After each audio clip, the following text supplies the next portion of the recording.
Out of a realisation that Nadia and I couldn't really work on the old site anymore because it was still owned by the NGO and they had their own agendas and they weren't really interested in sustainable aid type agenda. Barra.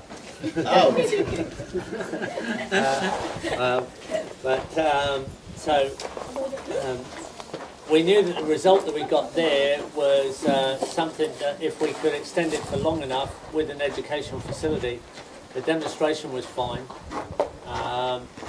but it was totally insecure when somebody else had owned the land title and they were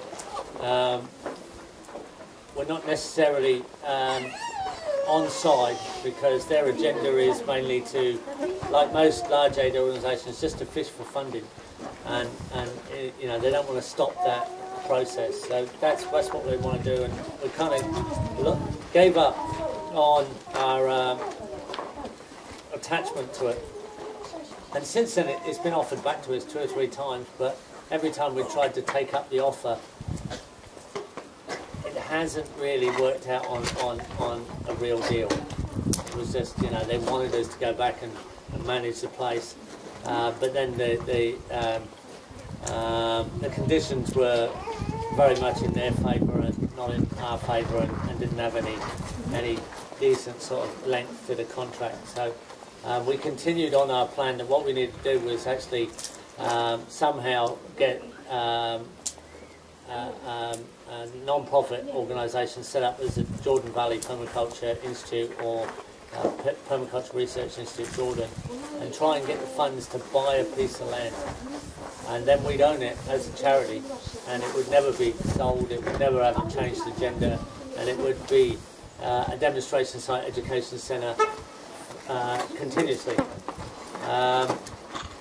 That we did, and we just literally put it out there as a proposal that that's what we wanted to do, and that's what we felt was the best thing to do around the world as well, anywhere, to set up a permaculture demonstration site education centre.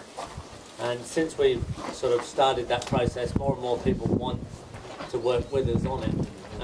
Here, showing the promotional work we have of Jordan, after a little while, one of our students offered us $20,000 American as a donation, which we accepted, with no conditions attached, none at all. Just a rich person taking a course, saw the videos, saw the slideshows, learned, you know, heard about what we've done, and said, like, I'd like to help you.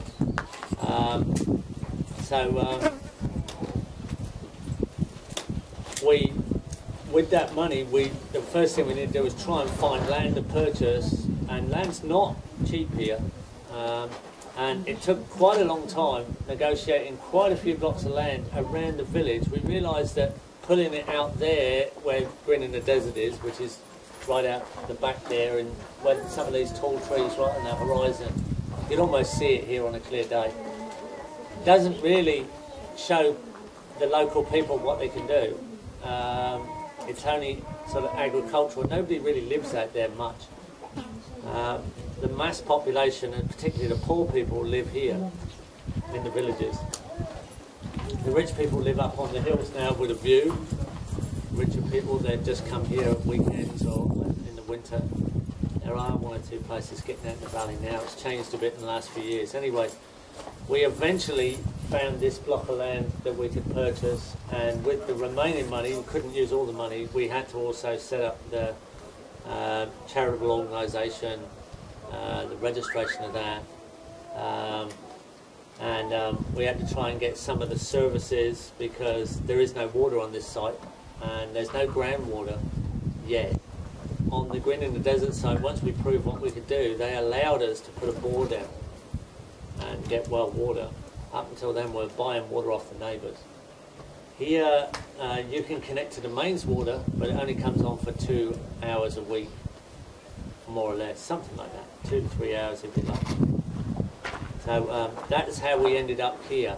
It was literally like 5 or 6 negotiations of blocks of land, and then we couldn't purchase because somebody's brother's uncle's cousin had some ownership variation that we had to try and work out. And it's complicated in Jordan trying to buy land from family, yeah? Mashar, is it? Sorry? Is it Mashar? That means more than multi people with the same title? Quite often the blocks of land that we tried to buy, and we were trying to buy a largish piece of land in or near the village, so it's close to where people live. Often there'd be family disputes about whether it should be sold or whether it shouldn't, and one person wanted to sell it, another wouldn't, and we thought we'd have a deal and then we didn't. Anyway, this is a pretty rough piece of land.